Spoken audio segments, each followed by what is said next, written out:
Yo, what's up? Welcome to another episode of Unnamed Sports Show right here on Gorilla Cross, broadcasting live from the Gorilla Cross studio in downtown Las Vegas. I'm your host, Quan59, and we have another dope show for you today. This is the Unnamed Sports Show MMA edition, live today. Man, we appreciate everyone for tuning in.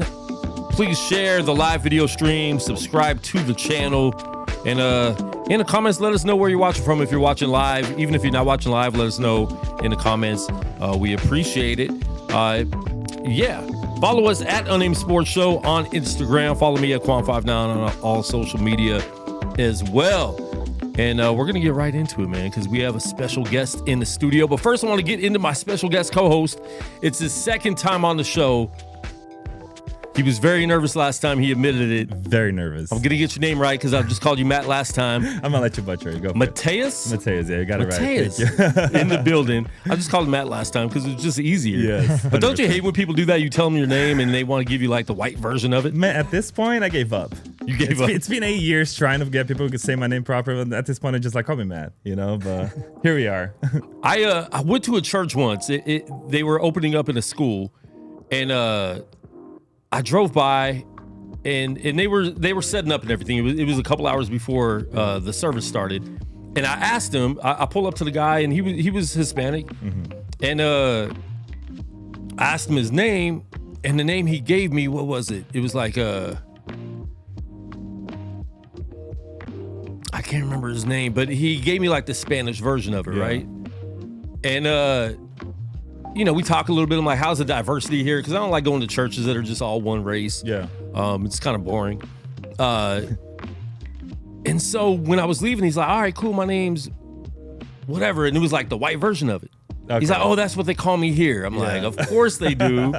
Because white people try to white everything down. It's like, dude, it's not that hard to pronounce someone's name if you just learn how to do it. So 100%. I anyways, appreciate the effort. Yeah, we're here with Matt. You didn't get it. Yeah, very happy to be here. Thank you again for inviting me. Always like get me to talk to amazing people here. I got a champion in front of me, and let's get it. Just a good day to be here, you know? Yeah, definitely. And man, we had him in the studio on Straight Bet Sports years ago, and he's back in the building because this man is a champion. This man, kind of like 43 hits. I heard 30, and now he said he counted 43. But just fought in Tuff Nuff a couple weeks ago and totally destroyed his opponent. It was an amazing fight. I was watching it live here in the studio, and then today we turned it on again before he walked in to watch it a couple more times because I've never seen anyone hit that many times. And this dude went down, and he kept hitting him and kept hitting him and kept hitting him. He was still alive though, so you know he didn't put him all the way out for good, but. welterweight champion of Tuff Nuff. We got Ernesto Starboy in the building. What's good, bro? Everything is good, my brother. So happy to be here again after 3 years. A lot have happened. Some more exciting news, some more finish like 2 weeks ago. I can't be more happy than that. And you're a champion now, man. I'm a champion. It's a great feeling. How does it feel? Where's the belt at? It's at home. Oh, man, you're supposed to bring it. Yeah, I know. Supposed to bring I just it. don't want to look like those weird guys that go barrel. No, with the we belt wanna like, flex with like the belt, man. Come everywhere. Like, come on. I'm the star. The belt is at home resting. So You gotta flex though. Who that's cares, true. man? That's true. When you get a championship, I will do flex it with the it. UFC one. No Okay. worries. I'll bring Okay. it down over. All right, and let's talk about that. So you won Tuff Nuff. You got the title in a very impressive fashion. Sabay is a very good wrestler. He had your back. I was really scared at the beginning because I was like, man, he got on your back pretty quick. What was that feeling like for you? Because as a fan watching it, I'm seeing him get your back like that. I'm like, this might be an early night for Ernesto, and I hope not because I was definitely rooting for you the whole time. But you overcame that. You created the space and went right at him. What was your feeling like, first of all, when he had got your back?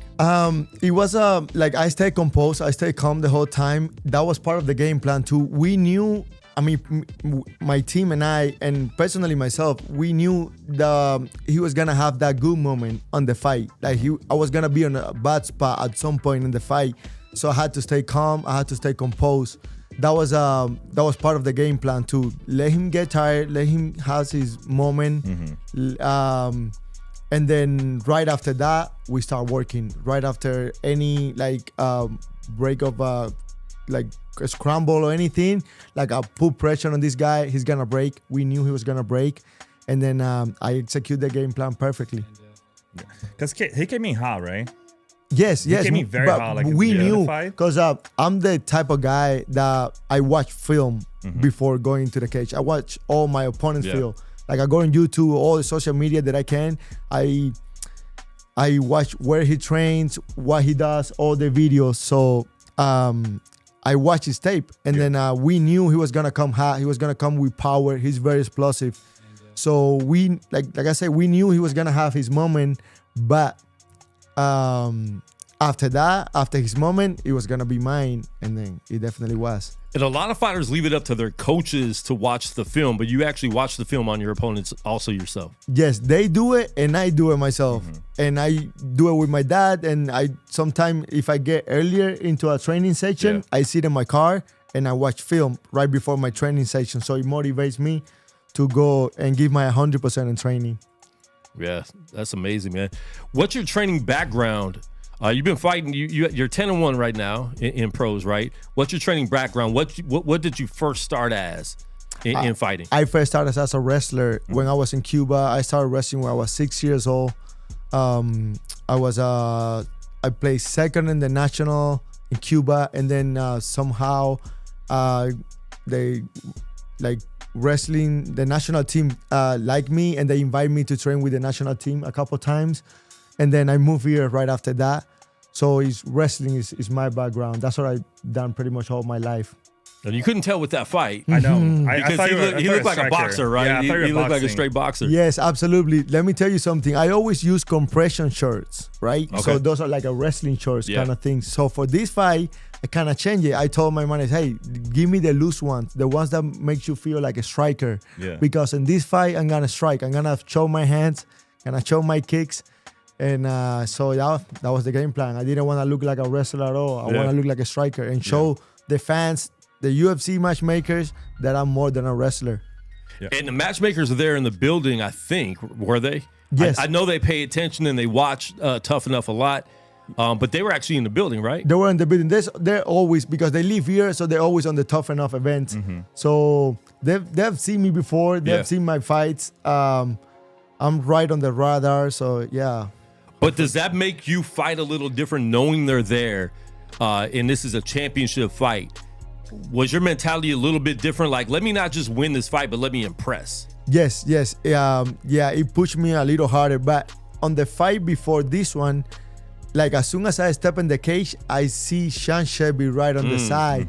That particular fight, it made me a little bit nervous. So I went to the fight knowing that he was right behind me, like watching me close. That's pressure. I won the fight. I couldn't finish it, but I finished this last one. So finished it in impressive fashion. We can't play it on the show, but if you guys get a chance, definitely look it up. Starboy, Tuff Nuff. It'll be one of the first things to pop up. We definitely watched it again before the show started, and bro, that many hits. How tired were you at the end of that after knocking him down and then just keep pounding on him like that? I wasn't really that tired. I was ready to go all 5 rounds. We trained for 5-minute rounds. I went to the Mount Charleston and ran like 55 minutes and 7,000 feet up. Wow. So I was ready. I was ready to die out there on this fight. The preparation was amazing. We did what's called fight simulation at the UFC Performance Institute, where you do like a minute of power work, a minute of grappling, a minute of hair bike. You do like a minute of everything, pretty much 5 minutes for 25 minutes. So I was fully ready for 5-minute rounds. Do you usually go to the UFC Institute a lot? Or Yes, do you yes. have access to all of the structure and everything? Exactly, yeah, because I was part of the UFC Mexico Combine. Okay. It's like the NFL Combine of the UFC, part of the academy. So I went to Mexico. I showed them my skill. That's where I met Forrest. And because I live here and they saw that I pretty much dominate everybody there, they were like, okay, what do you want? And I was like, if you give me the PI in Vegas, I'll be happy. And Forrest was like, say no more. And I'm like, yes. So now I got to train at the PI where all the UFC fighters train. I get to eat. I get to physical therapies, strength and conditioning training. I get to use the whole facility pretty much. Dude, and the PI is dope. We're both up there a lot, shooting video content for different fighters and stuff like that. We'll have to come shoot for you sometime, man. Absolutely, anytime. Yeah, definitely. Super down, yeah. I shoot with Jamal Hill and Chaos Williams and stuff like that. Another welterweight.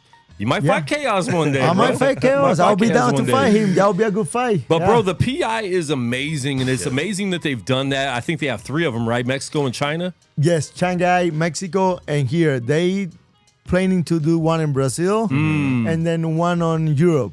Man, that's a big investment, man. And it's beautiful. The food we got to tour the Apex when it first opened. And they fed us at the PI. Okay. We got to go to the PI and they fed us and everything. I'm like, dang, the fighters eat like this?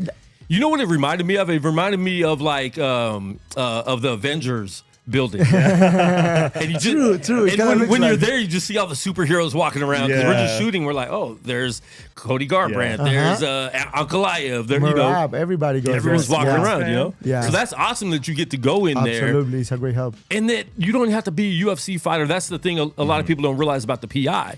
There's a lot of fighters that aren't in the UFC that have access to the PI. They want to see you guys get better and be trained by the best. Exactly. Yeah, that's the thing. They want to build the up-and-coming fighters, and then the one that they see future in them and let them train there, which is a big help. A lot of guys, jiu-jitsu guys, that they do the Fight Pass Invitational. If they win a couple of jiu-jitsu matches on the Fight Pass Invitational, they get to use the PI, like Renato Canuto then his wife too. So a funny story, when I was at the PI one time, my mom called me first time. I'm like, hi mama, where you at? I was like, I'm here. You wanted me to go to college, right? I go to college of fighting. This is the college of fighting, right? This is the institute. So that's the Harvard of fighting right there. And as a fan, it's just amazing going there and like seeing everybody, all the fighters are helping each other most of the time too. It's a beautiful place. It is a beautiful place. Yeah, a lot of fighters complain about the UFC don't pay UFC, but UFC does. They do these amazing things for the athletes. Like for the rest of the employees of the PI or the offices, they have to pay for the food. Fighters, we don't have to pay for the food. We get physical therapies. We get these kind of facilities that it makes our life easier. And that's huge because you don't get that in other sports. You don't get that in boxing. If you're a top boxer, you're going to get everything you want, right? But not somebody that's not even in the UFC, and you're getting those abilities to be able to train there and to be able to mix and mingle and build relationships with fighters that you would have never probably got to build with, right? Yep. I know just dealing with some of the fighters I deal with, they'll bring in people in the studio because they met them at the PI. They built those relationships, so they get them on the podcast. They get to come in here and bring them in, and they have those relationships, which watching on TV, sometimes you're like, man, they probably don't even like each other. Yeah. And you see fighters that actually have good relationships with each other that you wouldn't even think because of being at the PI and being able to train and sparring together. Yeah. Like, bro, we'll be there filming, and they'll just walk in and be like, oh, can you grapple with me? And they just start, start going. So you have the top of the top to train with. Absolutely, yeah. And no any other sport have that. Yeah. Or any other MMA organization either. Only UFC are the ones that have those institutes. So, and I think McGregor says at one time, those institutes really helps a lot on your preparation. Yeah. And then they have everything. They study the nutritionists, make the wake up easier. Your preparation for the fight when you're in fight camp, the physical therapy. If you have any injury on your knee, they'll give you massage. They will chuck it. So it's amazing to be able to have that. How often do you go up to the PI? I do when I schedule like physical therapies, like I'll probably say like 4 times a week. Okay. Yeah. Sometimes I'm close by and I stop and I eat there. Yeah. So the food is healthy, so it keeps me fit. It's pretty good too. Yeah, it's pretty good. good. I did that a couple times. Pretty good. So I go like 4 to 5 times a week. You mentioned Forrest Griffin, and he was in here last week in the studio with In the Corner with Destiny McCubbin on her podcast, and he has some good things to say about you. So I want to play this clip and then kind of get your reaction to what he said. Are you running some practices at the PI? So I don't run technical practices. I actually run some over at Syndicate on occasion. But now I kind of work with guys in the academies or guys coming up, guys like Ernesto. Okay. Who just won in the main event. Yeah, look good. Hopefully that will be enough. The first round finish will get against a very legit Olympian. Yeah. We'll get him on Contender. Yeah, with 5 first round finishes. Yeah. I knew Ernesto was going to take that. Ernesto he's amazing. He's so talented. Yeah, when the dude had his back, I was worried. We all were. First round, I was like, oh, wow. Oh, wow. Again, the other guy's awkward. He can wrestle, and he showed up to fight, Yeah, and, you could tell he just, when he was eating the strikes, it was a little bit of a new territory to him, for sure. Yeah, I mean, it was a great back take. And then it's funny you say that because I felt like Ernesto threw, 30 punches? 43. 30 consecutive. Yeah.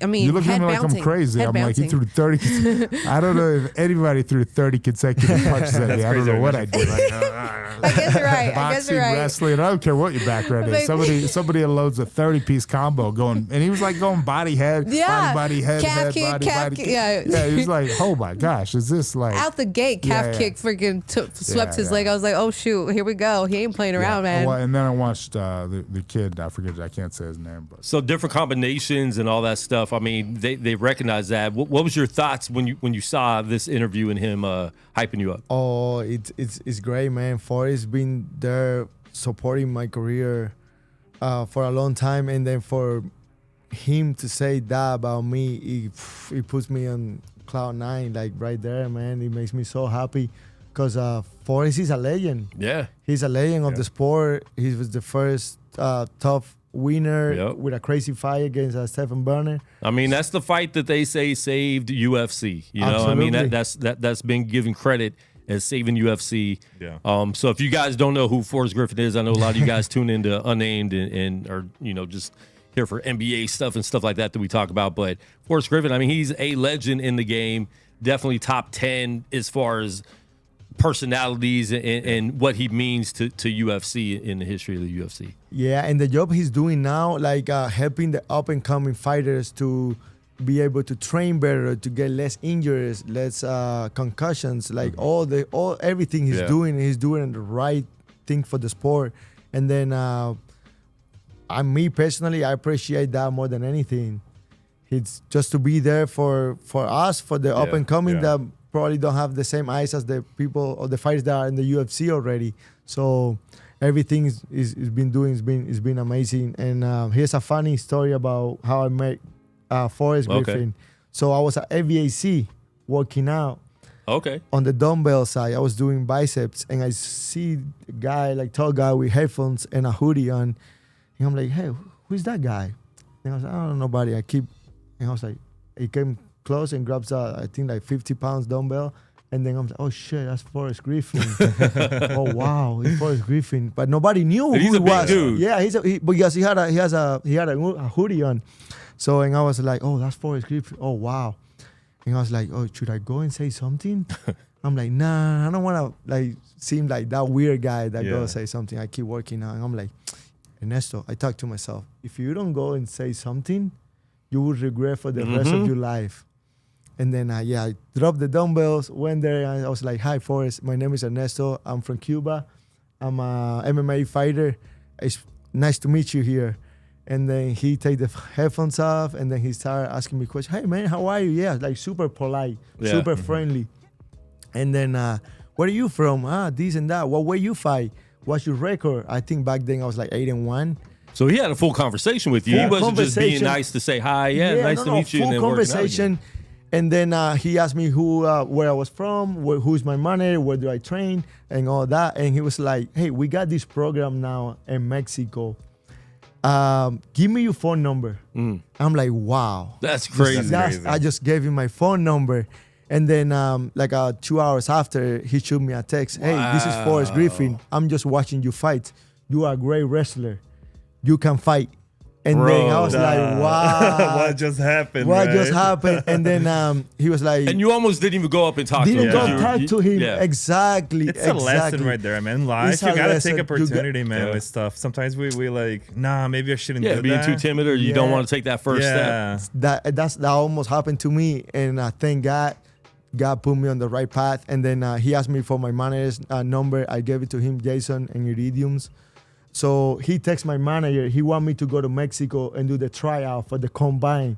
Wow. When was this? What year was this? That was last year, April last year. Wow. So they had this program where they bring like 40 fighters from Latin America, Brazil, Argentina, Mexico, Ecuador, Chile, all those countries. They bring it down to Mexico, to the PI in Mexico. And then they test your wrestling skills, your striking skill, your strength, your cardio. And then whoever got selected, they got to stay in Mexico. They're giving hotel, food, training, everything. You only have to train and perform whenever. And then if you fight on UFC Fight Pass, they will give you UFC will give you bonus outside of what you make. So they turn up building the ground of the sport pretty much. Yeah. So I went there, I show my skills, and like he say, what you wanna do? And I'm like, if you give me that's so dope. Instead of the PI in Mexico, you give me the one in Vegas, I'll be happy. And he was like, hey, you show off, so say no more. We're gonna give you the PI in Vegas. That's amazing. And it's been career changing, to be honest, having that PI. And then because you almost didn't have that conversation. I almost didn't go and talk to him. That's big, man. That's definitely a life lesson for a lot of people to learn. Like, we have these things we want to do, our thoughts that we want to jump and do something, and we just hold back for no reason. For no reason to ourselves. Yeah. We don't go. So, so if you have an opportunity, if you see it, just go for it. What can happen? That he would have said, oh, nice to meet you, and that's it. That's still good. Yeah. Still something better than no going. You know what I'm saying? So, it was a great lesson. I met him at the PI a couple months ago before he came in the studio last week. And I didn't know who it was at first. My boy's talking to him, my boy X. He's talking to him over there. I'm like, who is that? And then he walks up. He's like, man, that's Forrest. I'm like, oh, dang. And he sees that we're there filming for Chaos. He's like, oh, he loves Chaos. So he walks over there and talks to Chaos. And I'm like, dude, I don't get starstruck. But I did at that moment. And I was like, man. And I try to shake his hand. And I never shake hands. I'm always a dapper. I always give daps, right? And he had his phone in his hand, and I go, and he had to like put his. I'm like, my bad, bro. But he still shook my hand and everything. And I've seen him at the PI a couple times, really cool. And then just being here at the studio, like, he's hilarious. Like he really did a great job. Like that was Destiny's second interview in the studio. Wow. And he just made it easy on her. He made it really easy. One time we had one of the first. It was the first time Chaos came in the studio. First time I met Chaos. him and Jamal came in. Jamal would always bring other fighters in every time he'd come in the studio for an interview. And this is when Jamal, probably like a year into his UFC contract, I had a show before Jamal was coming in with, it was when they were leaving.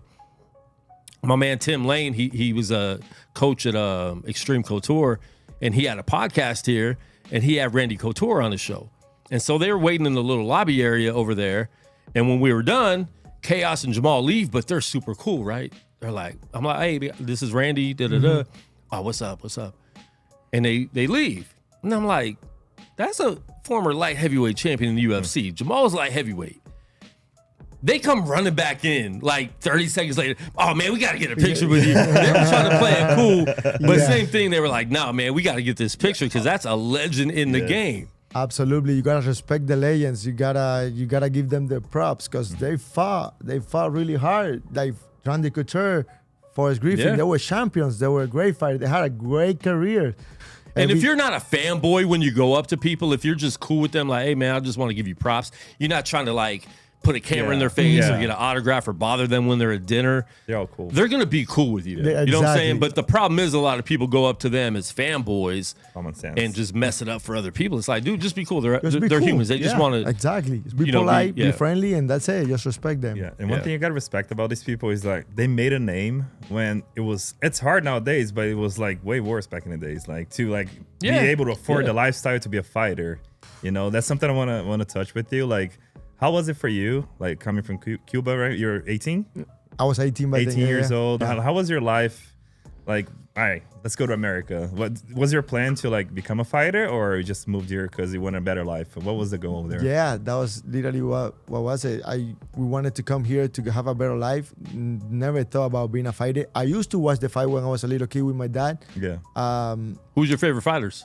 I would say Randy Couture is one of the first I watched when I was a kid. And then thank God I got to train at Extreme Couture. His son is one of my head coaches, Ryan. So, yeah, that was never thought about being a fighter. We just wanted to move from America to have a better life. So we moved from Cuba to Ecuador, and we crossed every border until get to the United States. It was like a month and a half of travesty from Ecuador to America. And I never thought about being a fighter. I wanted to keep wrestling, but here is a little bit different than Cuba. So for keep wrestling after you're 18, you gotta go to college. And I didn't speak English, like literally zero English. I'm talking like not even hi, how are you, or anything like that. And also I had to bring my transcripts from Cuba to here in order to go to college. And then also take the TOEFL test, which is like 4 hours English test. So I kind of gave up on that. So on wrestling, that was the thing that I wanted when I first moved here. So I took a break like a year and a half. And then one time I was driving by the freeway by the PI. And then I saw the UFC sign. And I was like, I'm in Vegas. I'm a good wrestler. I stopped by a string one time before, and I know a good gym, a good MMA gym here. What I'm doing with myself? Get your ass back there and then give it a try. And then I did. I went back to Extreme, start training. Wanted to fight amateur. The coach got me an amateur fight, and then now I'm here. How was it like? Because being a normal guy trying to make it in fighting, and have you probably had a job? You know, like having to pay your bills and still like train every night. How was that for you? Like super hard, man. It's super hard to make a living out of fighter, especially at the beginning. So I had tons of jobs. Like I work at the airport as a security. I work as a dishwasher at the Venetian. I work Uber driver. I have so many different jobs. Just gotta make money. You gotta pay the bills. The bills are there every month. So it was super hard at the beginning. It's still hard. This actually last fight is the only fight that I didn't have to work. And it's because where I used to work at the Mirage, they closed. So they laid me off. So and I was like, okay, I'm gonna have a fight without working. See how it goes. And then it went great. And I have to go back to work on Monday after the fight. Really? Because I started at Park MGM now. Okay. And the first day was I fought on Friday. The next Monday, I had to go work. So Man. now I'm back to the grind again. But how was that being able to have that full training camp without having to worry or think about anything else? A dream come true. Yeah. That's literally what it is. It's a dream come true. Be able to just fully focus on fighting. Be able to have 3 sessions a day, and then sleep at night when you can wake up the next day, reset, ready to train again. It's amazing. Yeah. I have my schedule set for the whole 2-3 months, like breakfast, lunch, and dinner at the same time. My training sessions at the same time. My 8-hour sleep. Felt amazing, and then the result was there. Yeah. That first round finish. And now with the belt, do you feel like things changed?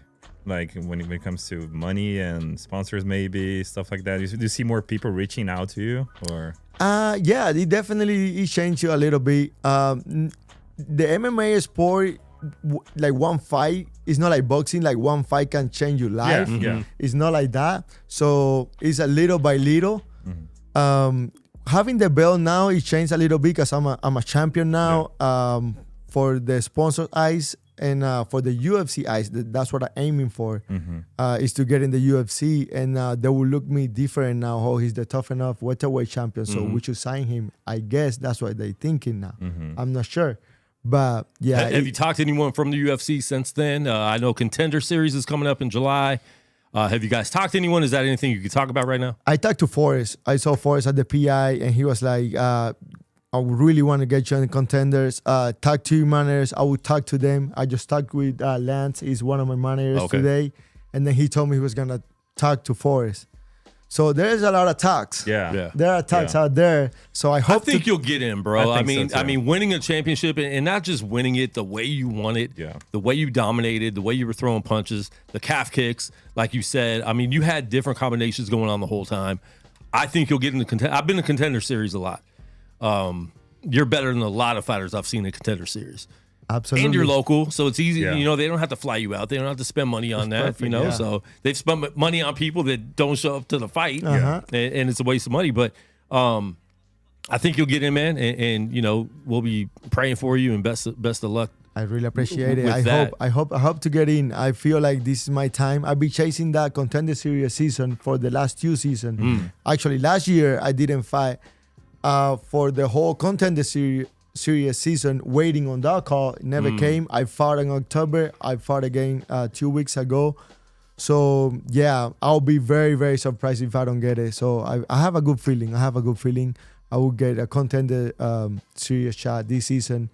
Even Forrest told me, you're better than most of those guys that fight a Contender Series. I was trying to get on the Ultimate Fighter, one that they were filming, I think February. They just got done They filming. just got done, exactly. And then Forrest was trying to get me there. They didn't pick me for some reason. I don't know why. But I think Contender Series might be better though. yeah, You don't have to go through all the drama, all the TV stuff. You That's just true. go in there, you fight. If you show up, you get a contract. absolutely. I feel like that's better. Things happen for a reason. So Yeah. I feel like Contender Series will be better for sure. Yeah, and I don't think the wife would want to see you on TV, getting yelled at, yelling at other people. Hey, like I might stress her out a little bit. I'll be a good character on a TV show too. I was getting my mindset ready Yeah, for make it interesting for you, Yeah, I'll get make it everybody. interesting for Yeah. sure. Like I won't be like a cocky guy or Yeah. anything like that. I'll just be me and just being by myself, like be me. I think I'll be able to do it well. Maybe I will coach in the future. Who Yeah. knows? Who Yeah. knows what the future holds? So Because he is a very complete fighter. You see, like the way he was defending, like the takedowns and from an Olympic wrestler. You know, so I mean, and- Sabine What else was do an you want, Olympic UFC? wrestler. You know what I'm saying? Yeah. I mean, that's huge. yeah. They call him the Prince of Egypt. So I mean, he has a whole country he behind has him, right? a whole country. He has over 1 million followers on Instagram, That's- TikTok, and YouTube. Yeah. I actually steal some of them. You stole some of it. Yeah, I stole some of it. Listen, I man, stole some that's of the way it. to do it. Yeah. That's the way to do it. I stole some of them. I see a lot of like the Egypt language guys. Like I see it on my notification. So Do you still feel like you have like a base fan in your country in Cuba or no? Like this, you still get like. yeah, I do. I do have. I don't a know how fan- much they show down there. That's what. The sport is kind of new in there too. But and then we actually separated. So the Cubans that live in Cuba and the Cubans that live in Miami. Okay. So I feel like I have a little more fan base in Miami Okay. than the one that I have in Cuba. I still have some in Cuba for sure, but the sport is kind of new in Cuba. Will get more popular as the time goes, and then especially I always walk out with that Cuban flag behind me, so I always represent my country. I love America too. I'm a USA. And like you said, Miami. I mean, that's a little Cuba out here, right? That's what I'm saying. I actually produce a podcast that's a Cuban podcast. Oh, really? De La Calle podcast. Oh, De La Calle, I know them. They live here. Yeah, they record here. Yeah, they record here. Yeah. So, and there's only one of them that speak English, so I don't know what they're talking about the whole time. They'll have to get you on sometime, man. Yeah, get me on anytime. I'm down. I've watched it. My mother-in-law, like my wife's mom, she watched that podcast every time. Yeah, they make it a little controversial sometimes. Yeah. What's the main subject? I've got some water on some of these cameras before. I bet. Yeah, they sometimes they got into like really big arguments, and even when they talking. For Americans, it seems like they argue. It's very aggressive. And when you don't understand, sometimes I have to turn on my translator app just to see like, are they fighting or are they talking? They're just talking and they know. really, but so they bring a lot of people in from Miami that with the Cuban community and stuff like that. So that I didn't realize how big it was until I started. Every Cuban I would talk to out here knew their podcast. Yeah. You know what I'm saying? I know them, I feel like the Cuban community in America is very you all know each other or know of each other. Yeah, especially in Vegas too. There is a lot of Cubans in Vegas. I think it's like the second city with most Cubans after Miami, of course. But yeah, like you said, we all know each other. We all have seen each other. And then especially when you see like on television, like podcasts and TV shows, we all know the shows and all that, so yeah, right. I'm down to. Who's the best Cuban fighter in the UFC ever? Well, there are not many. So it was Joel Romero, Hector Lombard, and now Javier Devalle, the only one that is in the UFC. I would say Joel Romero, but he didn't get the title.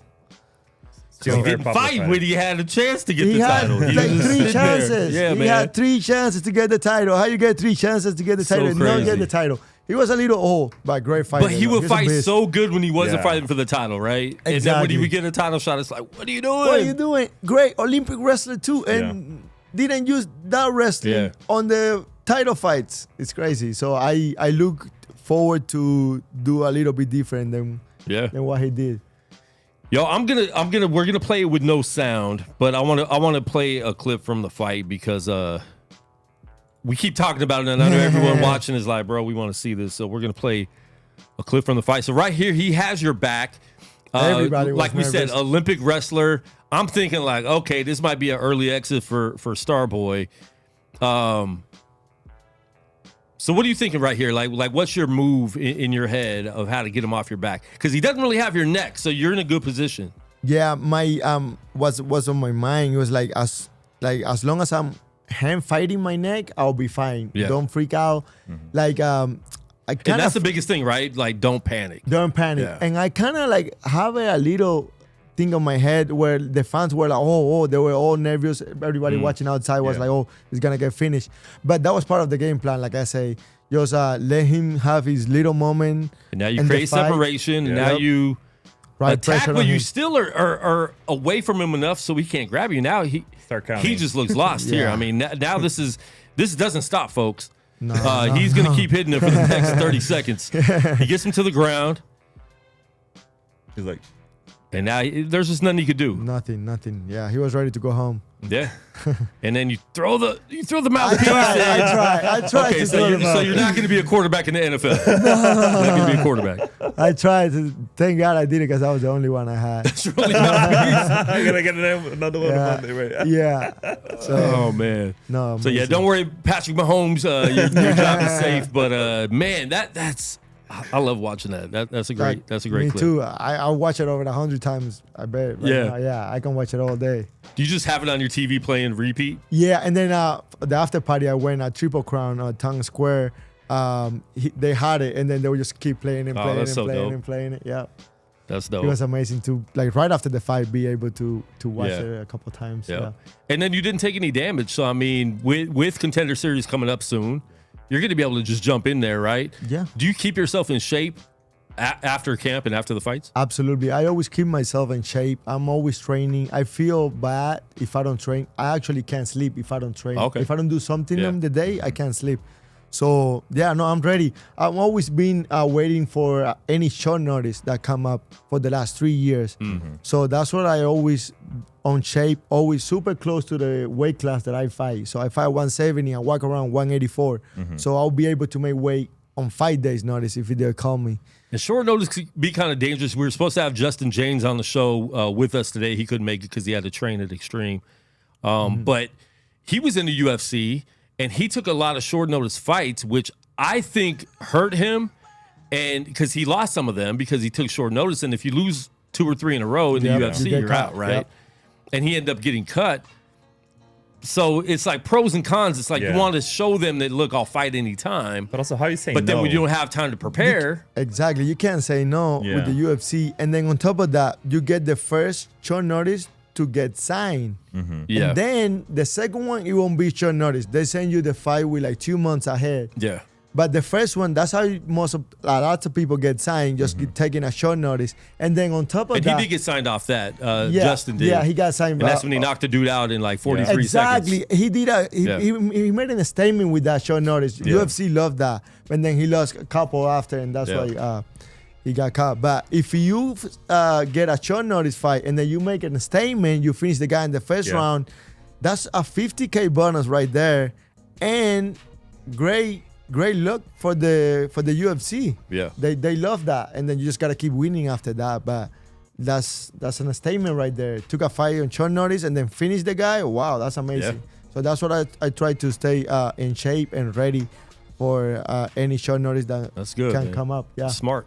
Yeah. Smart. And then, like you say, I'm local. I'm here. Yeah. So if any short notice comes up, they don't have to fly anybody out from nowhere. So And I'm you're always here. at the PI. Everybody's I'm always looking at at the PI. I can just go toward the Apex and fight. There's Yeah. marketing there for the bosses, you know. Yeah, absolutely. And that's the good thing about having the fight nights out here. Like you said, like there's so many fights in Vegas all the time, UFC and other organizations. So yeah, that's one of the reasons I stay here. Like when I was around 19, 20, my whole family moved from here to Miami. And I was like, nah, if I want to make a career out of this, I got to stay here. The PI is here. The Apex is here. The big fights at T-Mobile arenas are here. Yeah. So if I want to make something out of it, I got to stay here. And that's what I did. I stay in Vegas. So I'm a local now. Yeah. Yeah. Did you have family members flying in to watch your fight? Your last fight? Yeah, not the last one. My mom, she doesn't like to watch me. She waits until the fight's over and then she watch it the next day. Yeah. But I got a couple make sure friends. you don't get hurt too bad. Are you okay? All right, let me watch I this. can watch it now. So, but I got a couple of friends flying in from Miami to come support me. Yeah, That's dope. I want to get into some UFC picks for UFC 315 because it's welterweight championship this weekend. And I want to react to a fight right now. We're going to play this video. It's a Pirates security guard, and I don't even know how this argument started, but it's a fan. And the security guard's just looking at him like, I don't know what happened. But he's not happy and pieces him up. Whoa.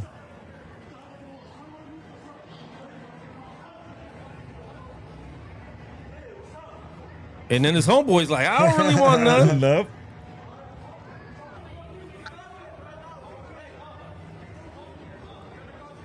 He takes his belt off and whips the dude with the belt. What? He's ready to fight anybody at that with the point. bell, my Listen, friend. how bad do you have to piss off a security guard for him to just fight you in the first place, but then take the belt off? Like, I'm not done with you. Yeah, no, that was crazy, man. And then his homeboy didn't Fighting really with- jump in, so I don't know. Like, you got to jump in He's quicker. not really man. a homeboy, yeah. Nah. Stop picking a fight with security No. people. Yeah, It's if not you worth if you it. punching my friend in the face, Oh, like yeah. I'll jump on you right away. But with the I'll tell you belt? and Yeah, then with he had the belt and everything. It seems like a Oh my like a, God. like a Beat him mad like his guy, own kid. Next day, you can imagine like your friends, hey, yo, is that you? How embarrassing. Man. That was crazy. All right, we're gonna get into the picks, so we'll do the picks quick, man. I don't want to stay here too long. We don't really have to break them down. We can just pick the fights. But Bilal Muhammad versus Jack Della Maddalena is this Saturday in Canada, Montreal, Canada. And so we'll go over this main card real quick. I know there's some good prelims too. Jazz Duvicius is fighting Jessica Andrade in the prelims. Yep. Andrade is plus 250, so she's plus 250. Andrade's a really good fighter, Yeah, but she she's like is. she'll win 2 and then lose 2 another and one. then Yeah, that's you know. true. So she's been very up and down. But she's plus 250. Oh, that's Plus a, 250. I know, It could be a that's- good pick. There's a lot of these right now that if you got one of those apps and you could bet, you might want to put some money on these. I'll put money on Jessica Andrade any day, man. Yeah, that's a good pick. But Jasmine's really good. Jasmine came from Contender true. Series, and she's been fighting really well in the UFC. I like her a lot. But she has lost in the UFC too. She's I think, lost. I think she lost like Yeah. once or twice. Yeah. But yeah, she's really She's good. just one of the OGs, you know. I really appreciate everything she's done for the Jessica Andrade. And then the headline fight for the prelims is Mike Mallet versus Charles Radke.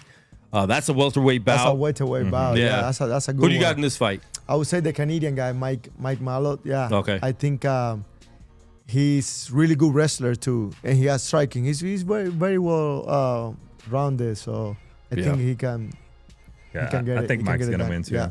It's gonna be a very interesting one to see. Do you like usually follow your weight division UFC? Like Definitely, preparing yeah. for I pay like really close attention to every welterweight fight in the Yeah. UFC because I see myself as fighting them in the future. I see them as a future opponent.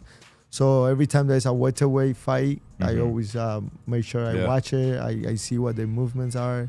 Yep. I would rewatch it whenever I got offered that fight anyway, but it's good to watch Yeah, it a couple definitely, man. times. You- Yeah. you- see what they're doing. What's Yeah. You know the- your division and know who you're up against. Yeah. yeah. All right, let's get into the main card. Benoit Saint Denis versus Kyle Prepelec. Another Canadian. You know, when it's in the country, they're gonna have a lot of them in there. So Yeah, but he took it on short notice. very so- short notice. Yeah, very short He hasn't notice. fought. They were talking last night on Jamal Hill's War Council. He hasn't fought since 2019 in the UFC. Oh, wow. It's a long time. That's a long time to not fight. Inactivity can be the worst enemy for any Yeah. fighter. So you gotta stay as much And against active as you Benoit? can. Look at the spread. Saint Denis is Yeah. minus 1050. Of course, yeah. Yeah, Has that's to. expected. He has to, yeah. That's expected. But even if you put $20 on Propelec, Ah. you know what I mean? Is it a gambling show now? That's You what know, we're betting? I'll pull 5, see how it plays out. Yeah, five's I'll good. put Five's five, good. I'll You put better five. win a little bit. Yeah. Man, Win especially- something for dinner, you know what I'm saying? All right, Alexa Grasso, another surprise right here with the odds, right? Alexa Grasso, number 1 flyweight versus Natalia Silva, number 5 flyweight from Brazil. Yep. What the odds? Alexa's a plus 205. Really? Alexa's a plus 205. 205? After coming off all these fights with Valentina, Yeah. she's a plus 205 Surprising. against Natalia Silva. That's one I would tell you, and I'm not like a betting expert at all, but I mean, even put $20 on all that. day, Like all Alexa, day. I got Yeah. Got winning this fight. Oh too. yeah, me too. Me too. too, I got man. Alexa somehow winning this fight. My wife, she loves Alexa. I think that's one of her favorite Yeah. fighters. So yeah, I'm putting like 10, $20 on Alexa for sure. Betting against the Brazilian here. That's okay. Oh, that's bad. Yeah, okay, that's your it's girl okay. right there. It is what That's it your is, girl. man. I like Alexa. But I know Natalia Silva is definitely coming up. Yeah. So True. this is a True. statement for her That's too. true.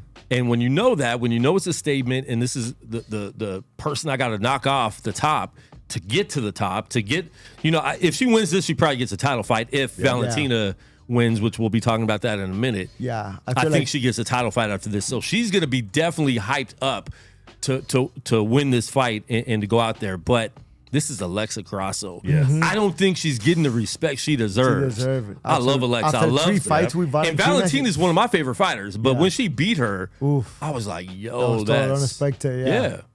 No, after 3 fights with Valentina, her level is still out there. So Yeah. that's I see Alexa Grasso winning Yeah. this fight. So you're going against your Yeah, I'm going against my country, man. This time, yeah. I think Alexa's just better. Just a better fighter. Yeah. Yeah. All right, we have from legend. Brazil, Jose Aldo. The legend. Jose Aldo, the legend. legend. He retired. He came back. He's still fighting versus Aman Zahabi. Zahabi, I guess. Zahabi? Yes. From Canada, another Canadian fighter. Looks a little like Ariel Helwani. That's true. He looks like him. The some spicy there, man. I He, think- he just need a little more nose. Yeah, a little more nose. Put my nose on him. And it'll be fine. Jose's not getting, like, Jose, man, he deserves better fighters against him. Let's be honest with you. He's a legend. He deserves to be fighting like top. End of the day. Do you think UFC wants him fighting the top? He's number 11 right now. Yeah, it's just, I don't know, man. He just The hobby beat so is many 15. people, though. He beat like all of the best, man, you know? But That's true. he's older, I'm a so fanboy. now it's just like I'm get a some fanboy. fights, get some money. Yeah. He's having fun. I'm a fanboy, man. I don't know if he wants. I don't know if he wants the big fights right now, though. Mm-hmm. But I think what you mean is he should fight older fighters, No. like older Yeah. with more known name. Yeah, I don't That know. is that what you Jose mean? Aldo is one of my favorite fighters Yeah. since ever. Yeah. They And- should match him like better. too. Yeah. I don't know this guy he's fighting against. Too. That guy's good. That guy's Yeah. good. I don't know. Jose Aldo all the way. I don't care. I'm going with Jose Aldo also. go with I like Yeah. Jose. I mean, Yeah. he's a legend. You guys He can't is a say legend, nothing about it. And he's actually, like after he retired, he came Yeah. back and won, right? Yeah. And I mean, I think he won He in looked boxing good. too, right? oh yeah, who do you box? I think Julio Cesar I Chavez. forgot the name. But he won. I forgot the name. I think it was. Yeah, all these MMA fighters going over to yeah, boxing. go to boxing. Trying to make some a little money, money. Yeah. Trying to make some really good money. Okay, title fights: Valentino Shevchenko versus Manon Fiora. Fioro. Fiora. Speaks French. Yeah, it's French. Yeah. I'm not good with French. Another surprise: Valentina is plus 110. No, unbelievable. That's Oh, crazy. I thought he was she's gonna fighting be a killer. Yeah, This is gonna be, it's gonna be an interesting fight yeah. for sure. This French lady, I've watched a few of her fights, and she's a beast. She's really She's good. She's a She's killer. really, She's really good. But Valentina is still Valentina. This I is would have picked. Valentina. I would have picked the French lady if she would have been the favorite. But Valentina, I mean, she's the favorite. If she would have been the Yeah, she'd be the underdog, underdog. but Valentina I is the know. underdog, so I don't know makes no what's happening. sense. It's gonna yeah. change. It's gonna change soon. I don't think So it's I'm gonna stay picking like that. Valentina to win this Valentina. one. And this is on the UFC site, so it might have changed on the actual Oh, betting okay, sites. okay, Yeah. okay. We'll have to look that up. But if it's not, I think If it's there's still two like women that- I'm going to put a little bit of money on, Yeah. even if it's Yeah. just $20. Well, Like, could you imagine put a parlay like Valentina, Alexa? Yeah. And then who was the underdog that we got? Jessica Andrade. Jessica Andrade. Jessica Oh, that would have Andrade. been like 20 plus bucks each, 1,000. man. Yeah, Yeah. plus 1,000 or something. yeah. See how it That'd goes. be a good one. 'cause- I got Valentina win this fight. She Yeah. just, she got her title back. She's hyped. She's ready to go. And like you said, she's Valentina. She's the GOAT in this division until someone proves different. Definitely. And could we see Valentina versus Alexa 4 if they both win their fights? I'll pay to watch that fight. Yeah. Yeah. Yeah. It's always interesting. Like You don't get a lot of fourth No, fights it's usually with three and anybody. done, right? Yeah. Brandon They threw Moreno and And- Figueiredo, right? Yeah, They fought and four times. also They fought every Pantoja. month. But Pantoja also fought like 3 or 4 times. What's 3 times against Moreno? I guess. That flyweight division Yeah, is crazy. that's crazy. Like, there's What do you no think names. about Figueiredo on Saturday? Very disappointing, but Knee popped, man. there was something wrong with that man. He was not like the He guy said we he used got to. injured before the fight. Yeah, and I believe that because he was like Yeah. weird. That's not Yeah. Figueiredo we usually see. But you never know. It's one I of like those him better things. at 125, to be honest. He was Yeah. very fast, very I entertaining. think he bigger was than better at everybody else. 125. Ever Yeah. since he moved up, like he's still Yeah. okay, but it weight cut, looks man. different. The weight cut's hard. I would like to see Figueiredo against Pantoja. That's pretty good Yeah, fight. because Figueiredo actually beat Pantoja back in the days. Oh, Yeah. really? Yeah, I He think beat did twice. Pantoja. Yeah, that's true. So And now Pantoja is the champion, so his level went up. yeah, but Pantoja's on a different Pantoja's level at a now. different level for He's sure. different level Nowadays, now. I He's don't never see been. anybody beating Pantoja anytime soon. That'll be an interesting one. But Figueiredo, man, I expected so much more from him. But do you feel like the pressure also can get to you at that level? Do you feel pressure when you go to a fight like Yeah, this? yes. You feel, of course, I feel pressure, but it's the way you handle that pressure what defines the outcome. Yeah. If you let the pressure get to your head, like could be a bad night. But if you use that pressure to go out there and perform the way you have trained, if you had a good training camp, he probably didn't have a good training camp. Yeah. There was Especially definitely getting something injured wrong. in training camp, and then Yeah. yeah. There was definitely something. What do you wrong walk with around at? Do you have hard weight cuts? No. I walk around 184. I only have to cut like 14 Okay. pounds. Still hate it. I Yeah. hate even Yeah. 2 pounds. Still hate to cut that weight. But it's definitely easier than the first few fights I have on pro when I used to go down to 155. I used to win 55. It was like 30 Ooh, pounds. that's too that much, was man. way too much. Yeah. Never do it again. So going to 170, it's all right. And when you cut that much weight and you jump into the fight, like, do you feel like your body feels different? Like, 'cause Yes, absolutely. You feel yeah, weaker. you feel or- weaker, Yeah. especially the way I fight. I use my strength a lot because I'm Mm-hmm. a wrestler, so didn't show it on this last fight, but the previous one. So I use my strength a lot. So when you cut that much weight, you lose that. So and then you can do it for the first round, but after the first round, you feel in your muscles start fatigue and you can lift them anymore, and then your legs you can't really can barely walk. Yeah, and I have fighters talking to me about it, and also when you lose water because they're basically dehydrating, it affects the brain too. So it's easier to get knocked out. Yeah. Absolutely, yeah. The chin is not the same. That's what I like to fight all those guys that come from 200 pounds, 210 pounds. They come down to 170. I'm Yeah. like, give. It's got like a day give to them all, recover. yeah. A day to recover. That's it. Yeah. And then they probably have a good first round, and then after the first round, they will start going down in the gas tank, and then the muscles start fatiguing. So.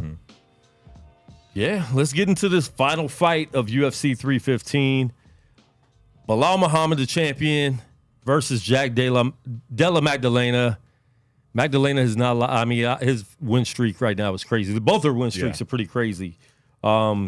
Bilal's minus 185, so he's the favorite, of course. The most hated champion. Yeah. People love to I hate do him. not understand that. I like watching him fight, and I've always liked watching him fight. I don't think Yeah. he's boring like people No. say. He's complete. I think people just want to see stand up all the time. It's like watch boxing if that's all right. you want. True. But the way he can dissect somebody, and what he did to Leon was wild. That was I crazy. wasn't expecting that. He totally dominated him. Yeah.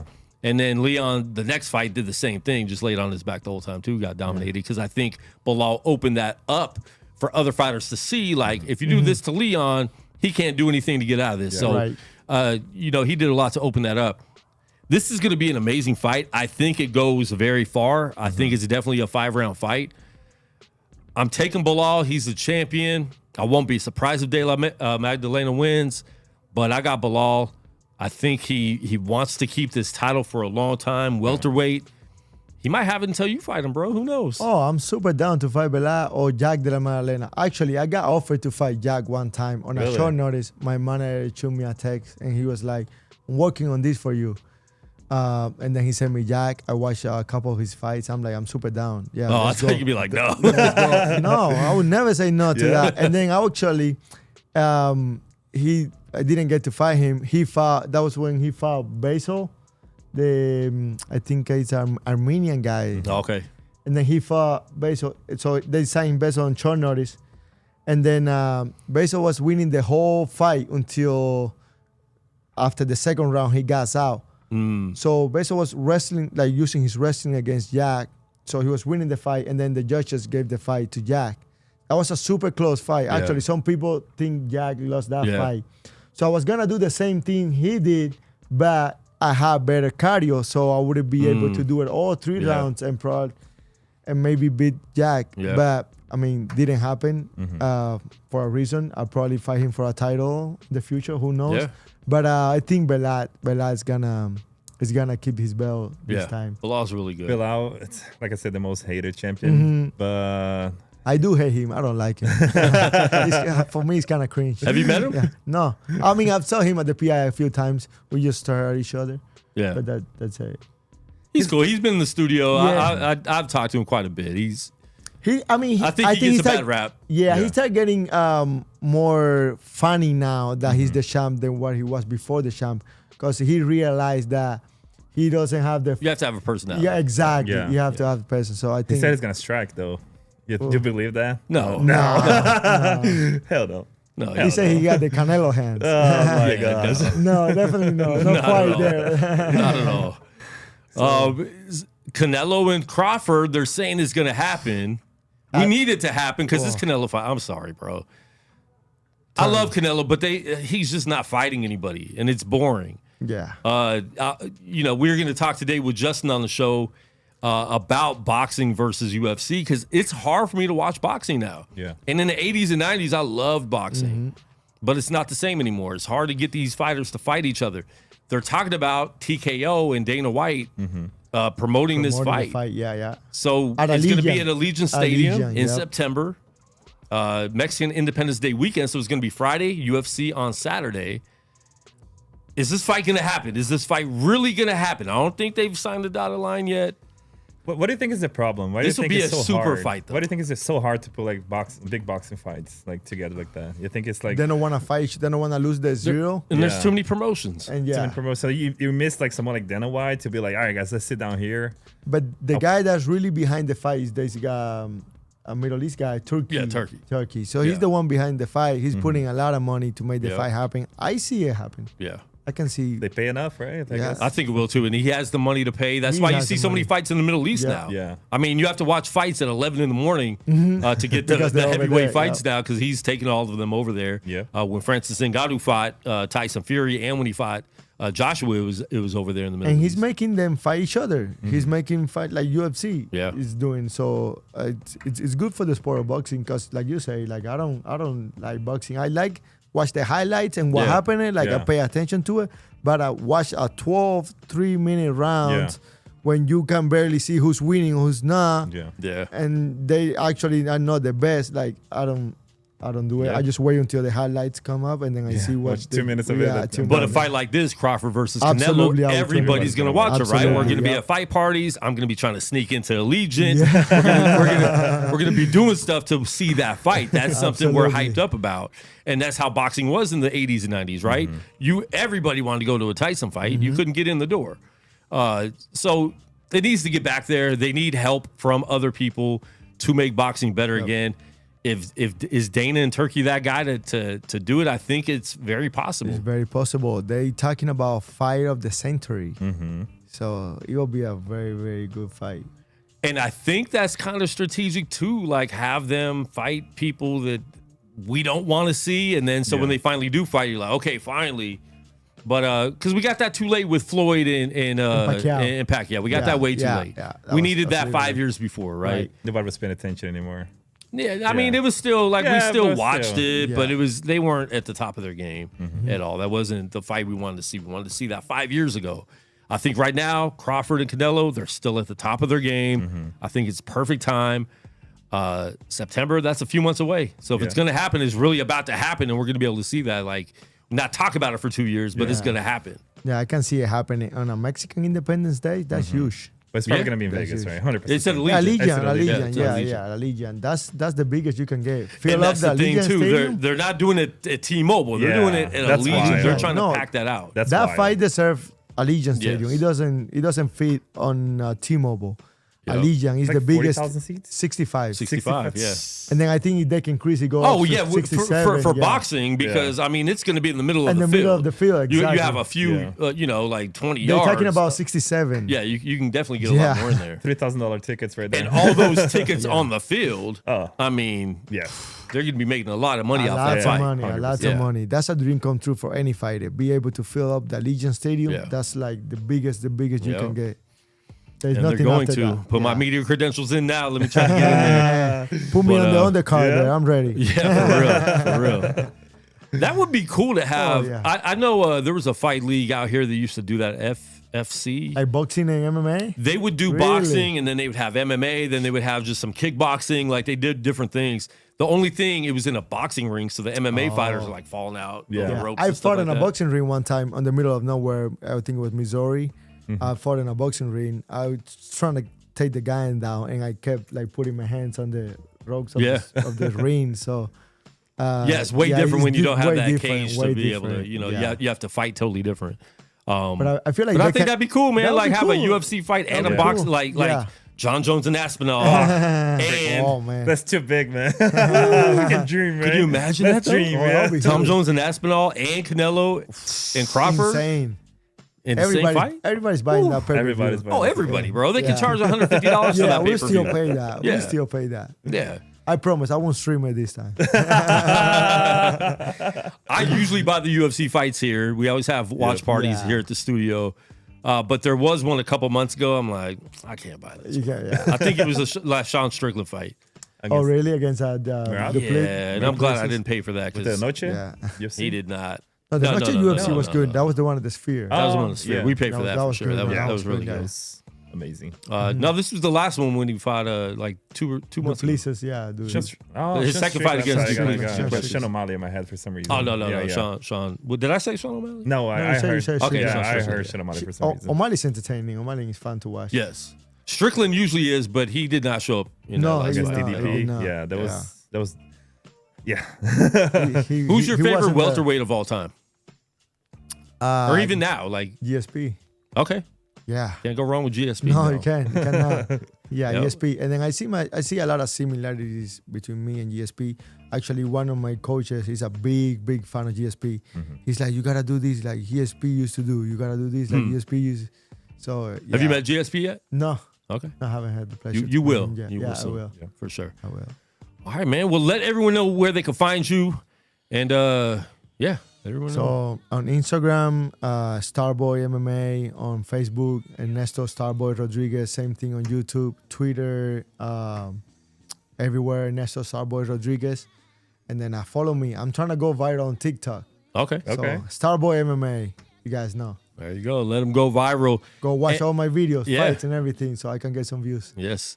Next time we have him in the studio, it's going to be after he gets his UFC contract this summer at Dana White's Contender Series. So we believe in it. I think it's going to happen, and not just happen, but I think you're going to win. I think you're going to get that contract.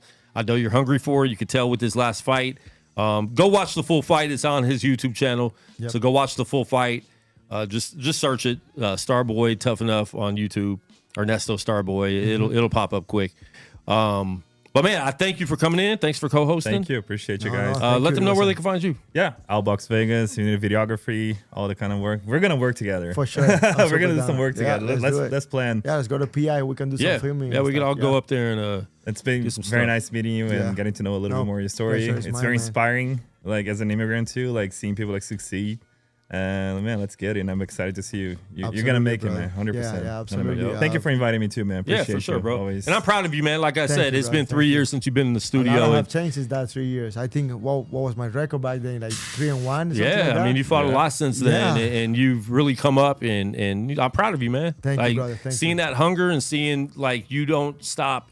You know what you want, and you're going for it. No matter the setbacks you might have had in the last 3 years, whatever, you keep going for it. So I'm proud of you. Keep Absolutely, moving bro. forward, Thank bro. you No so matter much. what happens, no matter what setbacks you have, keep going forward. You're made for this, and you're going to succeed. Absolutely, that's the vision. Just keep going forward, keep grinding, keep Yeah. going out there. So Yes, thanks, sir. Thank you for the opportunity, brother. Yeah. Means a lot. All right, check us out. Follow us. We're here live every Monday and Thursday. Unnamed Sports Show. Subscribe to the YouTube channel. I'm Quan59, and we're out.